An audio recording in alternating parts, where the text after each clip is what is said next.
She waited 73 years for a phone call. Everyone else had given up, the police, the neighbors, even time itself.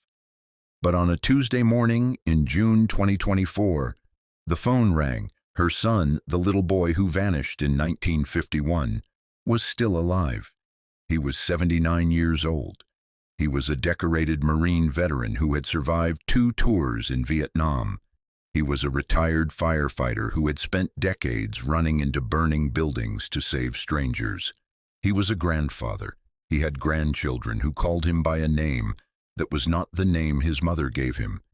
He had lived an entire life, a full, honorable, genuinely remarkable life, on the other side of the country, completely unaware that back in California, a family had been holding a space for him at every table, at every Christmas, at every funeral, for 73 years.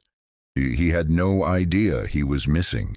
He had no idea that the woman who raised him was not his mother. He had no idea that his real mother had carried a laminated newspaper clipping in her wallet every single day until the moment she died.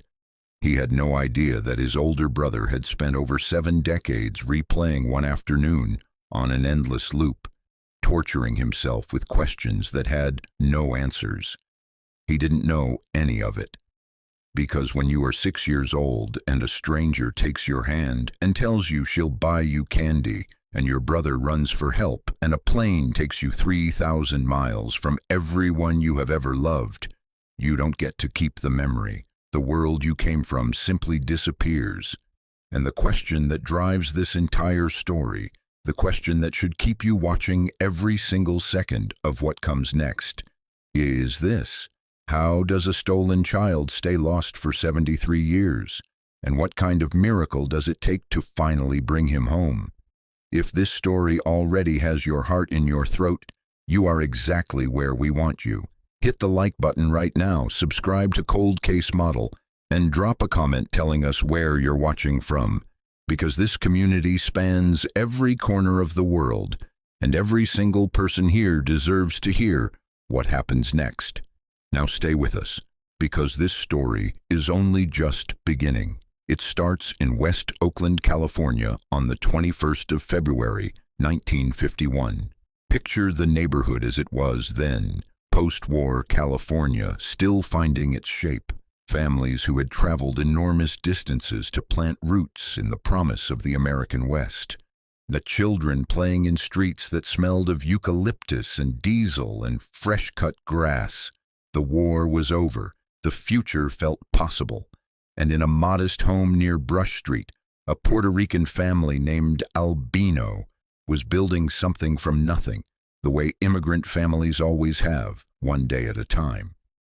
The Albinos had arrived in Oakland from Puerto Rico just 1 year earlier. There were 6 children in the household. The mother, a woman of iron will and bottomless love, whom we will call Antonia, kept the home running with the kind of quiet ferocity that only mothers of large families truly understand.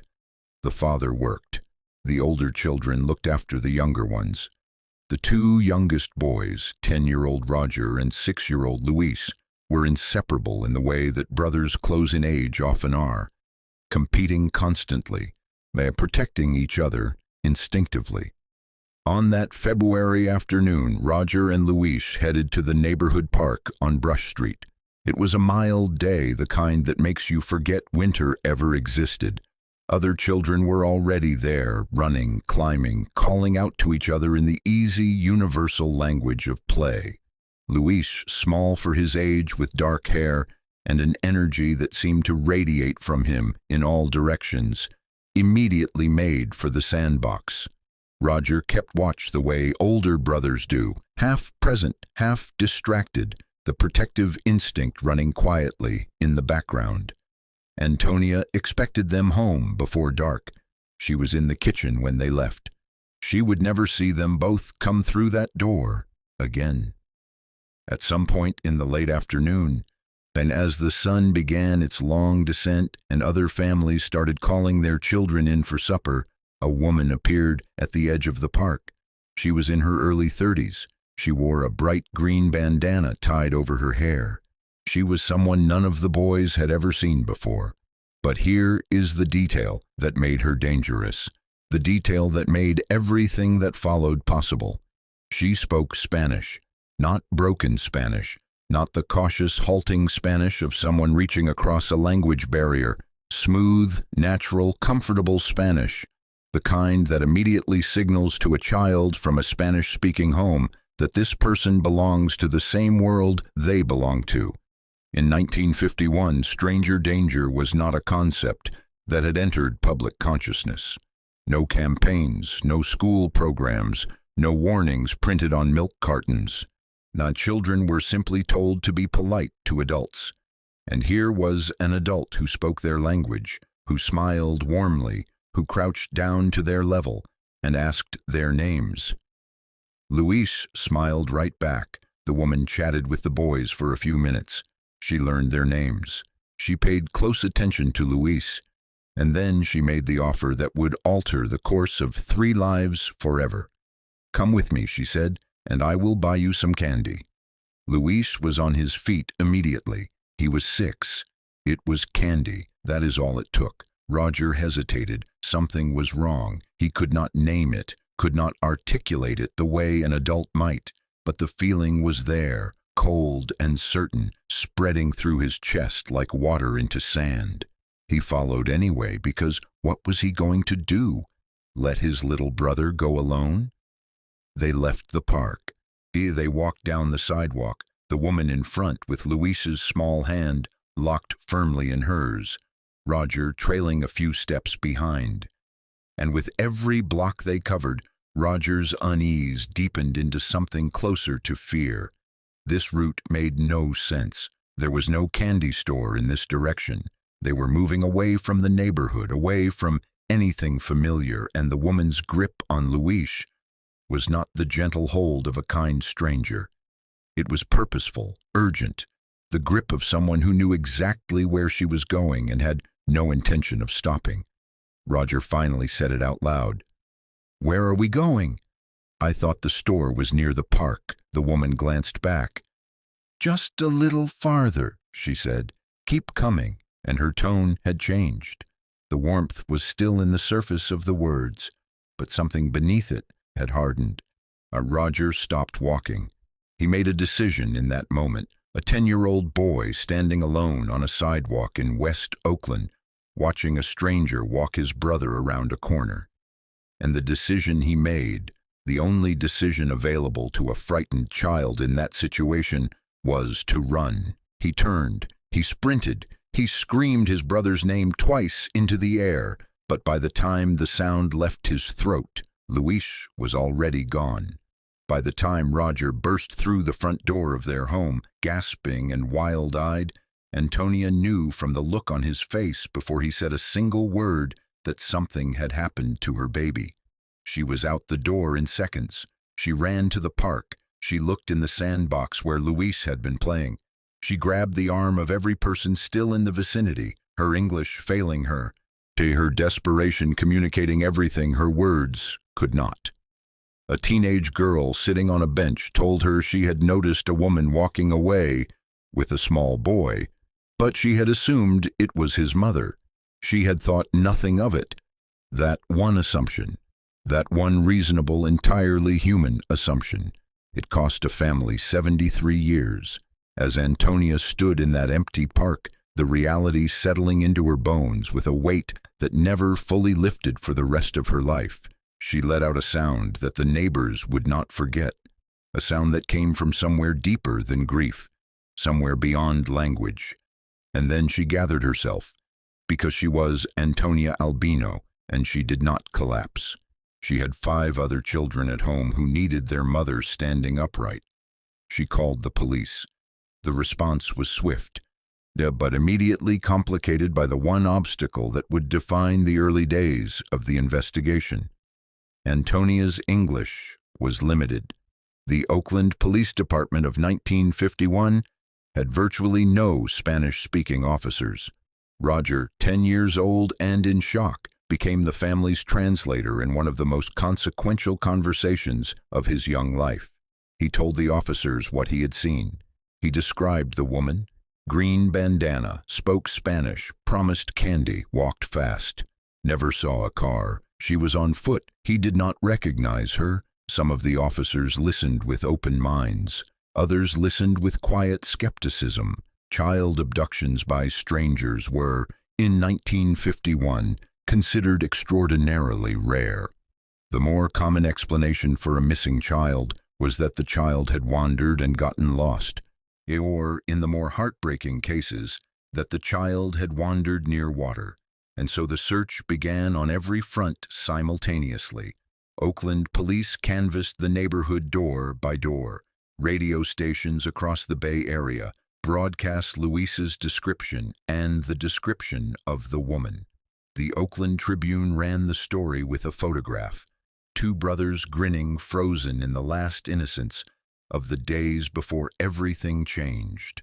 Soldiers from a nearby United States Army base volunteered the following morning and joined officers and civilian neighbors in a sweep of a 9-block radius around Brush Street Park.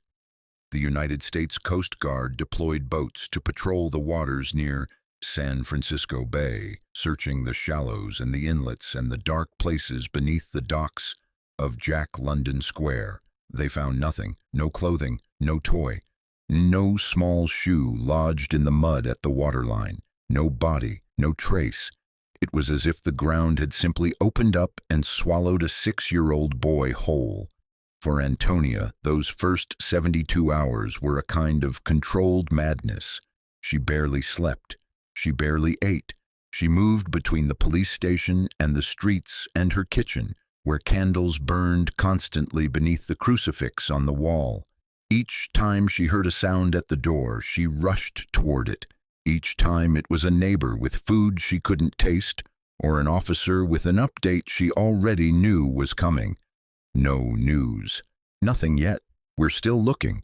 Roger, meanwhile, was being questioned repeatedly by detectives who needed his account to hold together, because it was all they had. Over and over, the same questions. What did she look like? Did you recognize her voice? Was there a car nearby? Did she say anything else? And each time, Roger gave the same answers, because the truth does not change based on how many times you ask for it. He was 10 years old. He was traumatized. He had done everything he could think to do in the moment, and none of it had been enough. By the end of the first week, every promising tip had dissolved. By the end of the first month, the active search had been scaled back. The soldiers returned to base. The Coast Guard resumed normal operations. The missing posters on telephone poles and shop windows began to fade. The case of Luis Armando Albino went cold. But here is where this story begins to separate itself from every other cold case you have ever heard. Because most cold cases go cold because no one is still looking. And in the Albino family, someone was always still looking. Every single morning for the first year after Luis vanished, Antonia Albino walked through the doors of the Oakland Police Precinct. She arrived when the building opened, and she stood at the front desk with whatever English she had assembled in the night, and she asked the same question. Any news of my son? Every single morning the officers shook their heads. She would go home. She would pray. She would light a candle. And the next morning, she would go back. By the second year, the daily visits became weekly. By the decade mark, they were monthly, but they never stopped. New officers rotated through the department. New detectives inherited files they had not opened in years. And still, at regular intervals, this woman appeared, older each time, grayer, carrying the same photograph, asking the same question. Some officers found her presence heartbreaking. Others, less generously, found it a reminder of a problem they had no solution for. But all of them knew who she was. The precinct captain in the 1960s knew her. The desk sergeant in the 1970s knew her. The young officer hired in the 1980s, fresh from the academy, was told about her within his first week on the job. that woman who comes in every month looking for her son, the one taken in 51. Yes, the kidnapping case. Yes, we still have the file. No, we have nothing new. Inside her wallet, Antonia kept a laminated clipping, the original Tribune article from 1951, folded and creased and worn soft at the edges from decades of handling. She carried it with her the way other women carry Lucky Charms or photographs of grandchildren, as if keeping it close enough to her body might somehow keep Luis alive in the world. On the wall of her home, a portrait of a 6-year-old Luis hung year-round. Every year, on the anniversary of his disappearance, she draped it with a palm frond.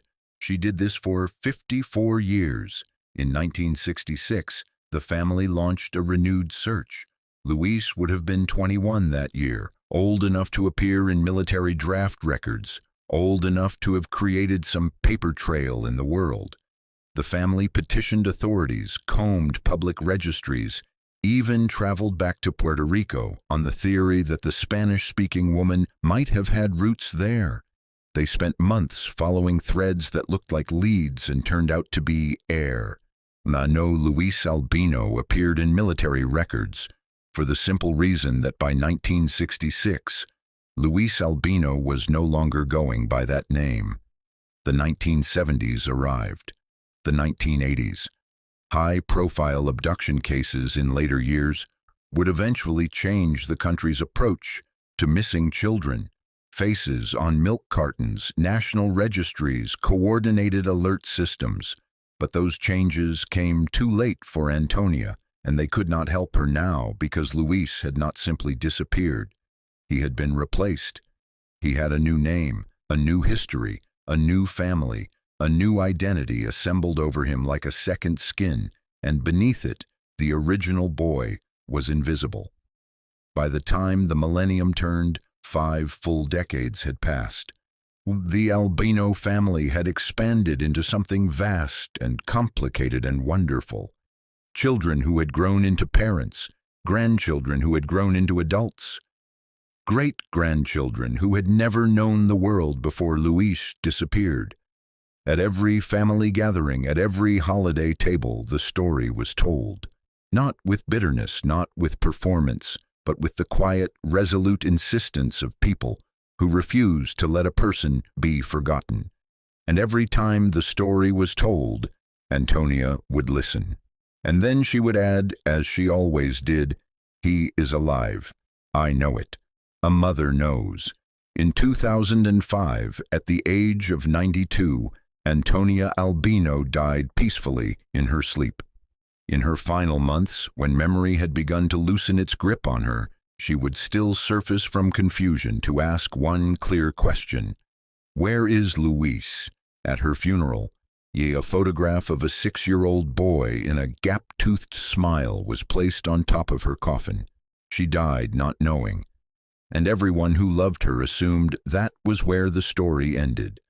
That Luis's fate was the one mystery that would follow the family into whatever came next, unresolved, permanent, a wound that had long since scarred over but never fully healed. They were wrong. If you are still watching at this point, drop the words "I am still here" in the comments right now. Let us see who is truly following this story, because what happens next is the part that makes people stop whatever they are doing and just sit with their hands in their laps, unable to speak. The year is 2020. The entire world has been forced indoors. Alida Alquiñones is 63 years old. She is Antonia's granddaughter, the daughter of one of Luis's siblings, born long after her uncle disappeared, but raised on the story of him the way other families are raised on scripture. She knew his face from photographs. She knew his name in the way you know the name of someone who has shaped everything around you, even someone you have never met. Uncle Luis, the boy who was taken, the one her grandmother never stopped looking for.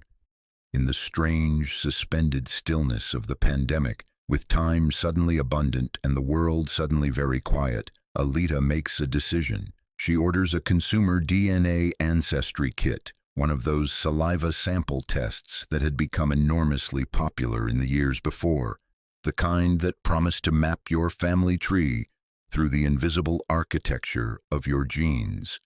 She is not thinking about Luis specifically when she sends the kit in, or maybe she is, a little. She will say later that she did it just for fun, and that is probably true, but there is also a version of the truth that includes a 63-year-old woman who has spent her whole life hearing about a missing uncle and thinking, quietly, privately, in the part of herself that she does not always say out loud, what if? She sends the kit. She waits. She gets her results. She starts scrolling through the breakdown the way you do. Ethnic percentages, distant cousin matches, names attached to family branches. She recognizes, and some she doesn't. And then she stops. There is a match that makes no sense. 22% shared DNA with an unknown man. She reads it again. 22%. In the language of genetic genealogy, now that number does not describe a distant relative. It does not describe a second cousin or a third cousin, or the sort of tenuous connection that these databases regularly surface. 22% of shared DNA sits in the range that indicates a first-degree relationship. A grandparent, a grandchild, a half-sibling, an uncle. It is intimate. It is close. It is biological family. And she does not recognize the name. Alita thinks through every person she knows on every branch of the family tree she has ever been told about. This man is not among them. He is not a cousin she has simply lost touch with. Not someone who drifted away after a family disagreement. He is completely unknown to her, and he shares 22% of her DNA. And the only person missing from her family's story who could produce that number is a man who has been gone since 1951. Her hands are trembling when she sends the message. She composes something careful, something that does not lead with the full weight of what she is thinking, because the full weight of what she is thinking is enormous. She asks if the person has any family connection to Puerto Rico. She asks if they have any relatives from the West Coast. She asks gently if they were by any chance adopted. She hits send. And then she waits again. Days pass. A week, 2 weeks, no response. She checks the platform regularly, looking for any indication that the message has been opened. Nothing. The man on the other end of this match is either not actively using the account, or he is cautious, or he simply has no idea why a stranger is contacting him about family history. Eventually, life does what life does. It continues. The pandemic drags on. Alita returns to the rhythms of her days, and the question about the DNA match retreats to the back of her mind, but it never disappears. It sits there, patient and unresolved for 4 years. 4 years. Now think about that for a moment. Think about what it means to carry that for 4 years, to know or to believe with everything in you that you know that your uncle is alive and that you found him and that he just never answered the message. 4 years of sitting with that. 4 years of the most extraordinary near miss in the history of your family, hovering just out of reach. But Alita is Antonia's granddaughter, and Antonia's granddaughters do not give up. New in early 2024, Alita sits down with purpose. She enlists her daughters, Luis's great-nieces, young women who grew up with the same story, the same family legend, the same gap at the table. Together, they begin to work. They search public records. They search people-finding databases. They follow every thread attached to the name on that DNA profile, however thin and however indirect. And Alita does something that turns out to be the hinge on which everything swings. She goes to the Oakland Public Library and asks for access to the microfilm archive of the Oakland Tribune. She sits at the machine and she winds the reel back 73 years. And there it is, February 1951. The articles, the photographs, The grainy black and white image of two boys, 110, Yuan 6, printed in a newspaper the week her uncle disappeared. She stares at the face of 6-year-old Luis Albino for a long time. She has seen this photo before, but now it is different. Now it is evidence. Now it is the before, and somewhere out there across the country, there is a 79-year-old man who is the after. She takes everything she has. The DNA results, the newspaper images, the public record information she has assembled, and she walks into the Oakland Police Department. On the 18th of March, 2024, Alita Alquiñones presents her case to investigators in the Missing Persons Unit. She tells them that her uncle, Luis Armando Albino, abducted from a park in West Oakland on the 21st of February 1951, is alive. She believes she has found him. She has the DNA evidence to support it. She has the newspaper archive. She has the family history. She has 4 years of a question that would not leave her alone. The officers listen, and to their enormous credit, they take her seriously. Because by 2024, law enforcement understands what genetic genealogy can do. They have seen it crack murder cases. They have seen it identify bodies that had been unidentified for decades. They have seen it reach back through time in ways that no other forensic tool can. And they are looking at a woman who has come in with a 22% DNA match and a 73-year-old newspaper, and the story she is telling them is not impossible. It is extraordinary, but it is not impossible. The Oakland Police Department officially reopened the missing persons case of Luis Armando Albino. They brought in the Federal Bureau of Investigation, which holds jurisdiction over interstate kidnappings, and the California Department of Justice. Resources that did not exist in any form in 1951. DNA analysis technology, federal databases, decades of forensic development were now pointed at a cold case that had been sitting in a filing cabinet since the Eisenhower administration. The investigators worked carefully. They verified Alita's DNA data. They cross-referenced public records. They identified a man in his late 70s living on the East Coast of the United States, a retired firefighter, a Marine veteran, a grandfather, a man who had, at some point, taken a consumer DNA ancestry test himself, perhaps at the suggestion of one of his children, perhaps simply out of curiosity, and whose genetic data had been quietly sitting in a database, waiting for the right person to find it. One day, that man answered a knock at his door and found federal agents on the other side. They asked him if he had taken a DNA test. He said yes. They told him they had reason to believe he might be connected to a very old missing child case in Oakland, California. He looked at them the way anyone would look at 2 federal agents saying something that makes no sense. He was a law-abiding man. He had lived a law-abiding life. He had served his country twice. He had spent decades running into burning buildings to save other people. What possible connection could he have to a missing child case?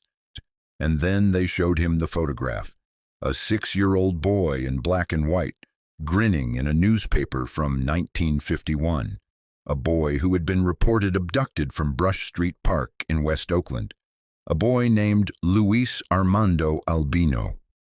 Something happened when he looked at that photograph, whether it was recognition, some ancient buried ember of memory stirring in the dark, or simply the eerie experience of looking at a child's face that carries your own features. We cannot say with certainty, but he agreed to the DNA test.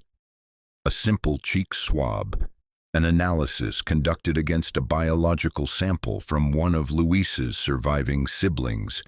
The results were conclusive. The man standing on the East Coast of the United States, the veteran, the firefighter, the grandfather, the man living under a name that was not the name his mother gave him. He was Luis Armando Albino. He had been missing for 73 years. He had been alive for every single one of them. Let that settle over you for a moment because it deserves the weight of silence before we continue. 73 years. Antonia had been right every single day of those 73 years. She had been right when she said he was alive. She had been right when she felt, in the place beneath logic where mothers live, that someone was caring for him. She had been right about all of it. She just did not get to find out. On the 20th of June, 2024, Alita received the phone call she had spent her whole life not quite believing would come. They had found him. He was alive. He was well.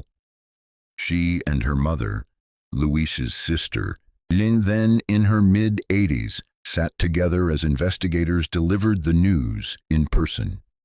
Alita would describe later how they managed to hold themselves together through the briefing, answering questions, absorbing details, nodding and responding like rational adults processing information. And then the door closed behind the investigators, and then they looked at each other, and they did not hold it together anymore. They gripped each other's hands, and they wept, and they said the same words over and over, the only words that were available, the only words that were big enough.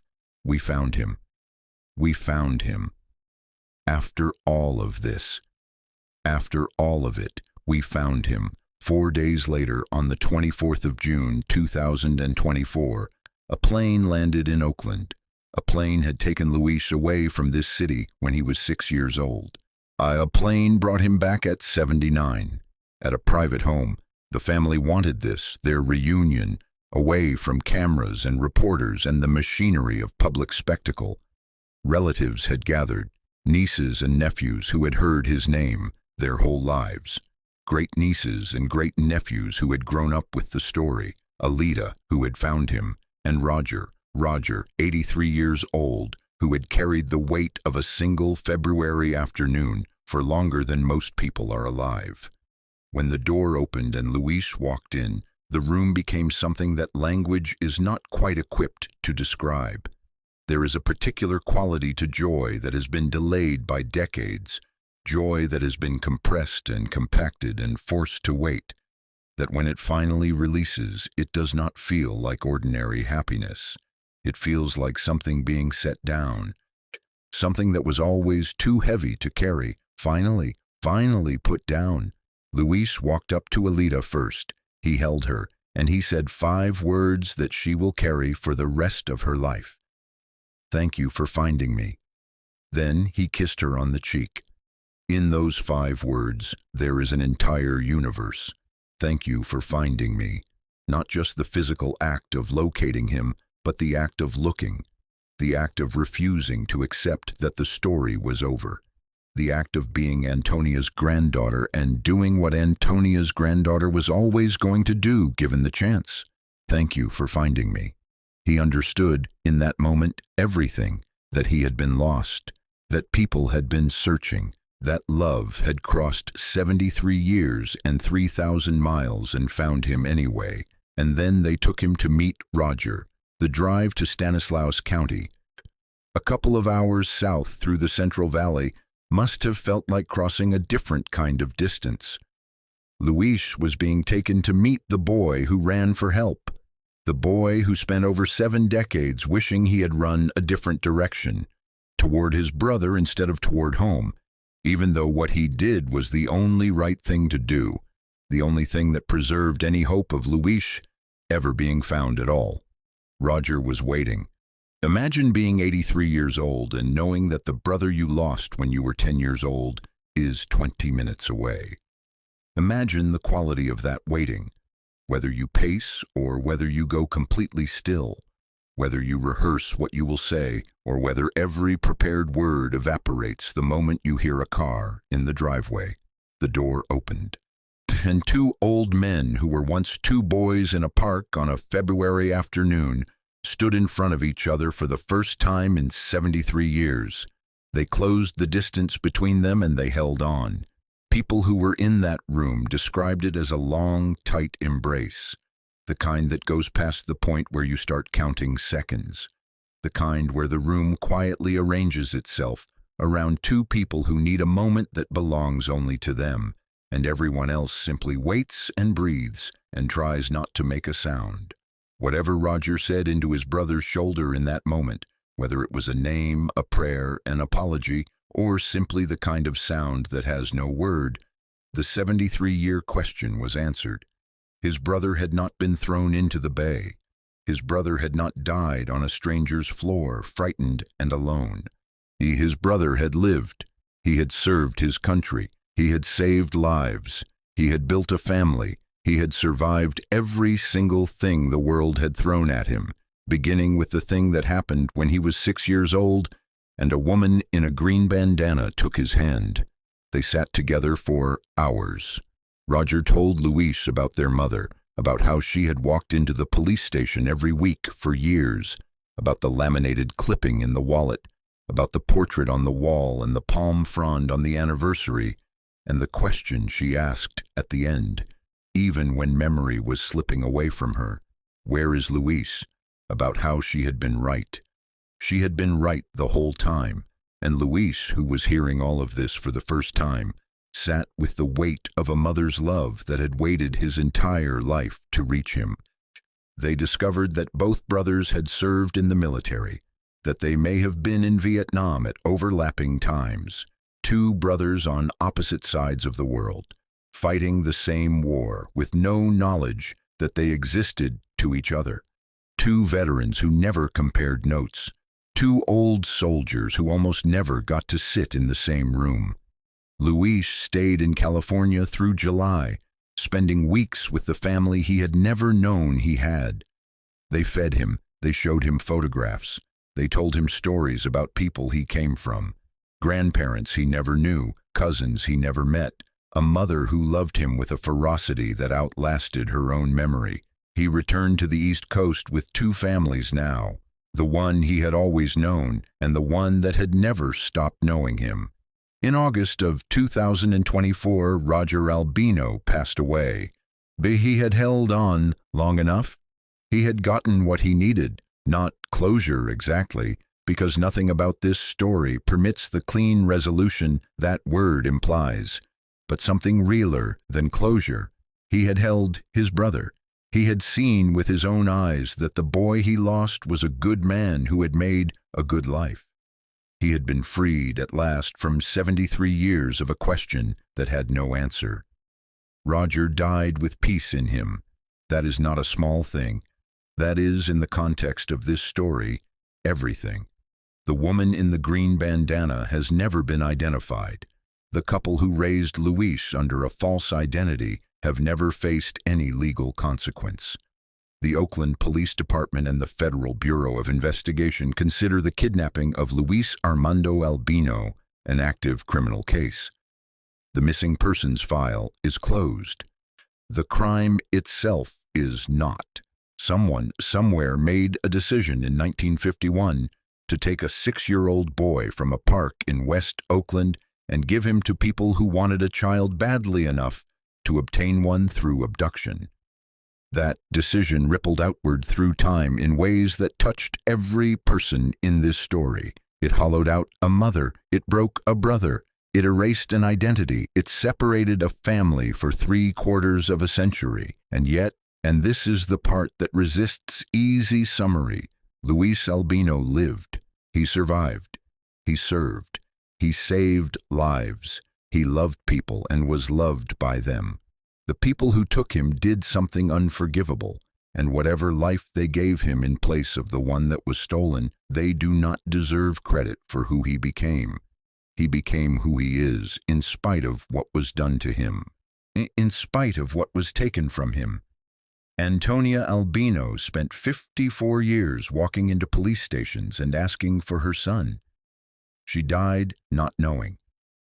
But she was right. She was right about the thing that mattered most, that he was alive, that he was being cared for, that he would one day be found. She was right the whole time. And her granddaughter, 63 years old, sitting at a computer during a pandemic with a DNA kit result she could not explain, decided not to let the story end with a headshake at a precinct desk. She decided to find him, and she did.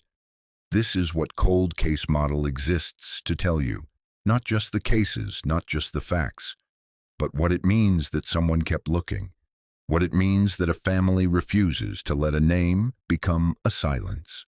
What it means that 73 years of candles and prayers and laminated newspaper clippings and weekly visits to a police station are not the actions of a woman who has lost her mind. They are the actions of a woman who was right. Luis Armando Albino was taken on the 21st of February, 1951. He was found on the 20th of June, 2024. He was 6 years old when he disappeared. He was 79 years old when he came home. And in between those two moments, an entire world lived and breathed and changed and grew. And through every single day of it, someone in a modest home in West Oakland kept a candle burning and refused to believe. The answer was no. If this story reached something in you that most stories do not reach, then you are in the right place. Subscribe to Cold Case Model right now. Use the button below and hit the bell so you never miss a case. Leave a comment telling us what stayed with you. Was it Antonia? Was it Roger? Was it the DNA test, the library, the knock on the door, the 5 words? Tell us, because this community is built on people who believe that every missing person deserves to be found, and every story deserves to be told until it has an ending. We will see you on the next case. We never close the file until we have the truth.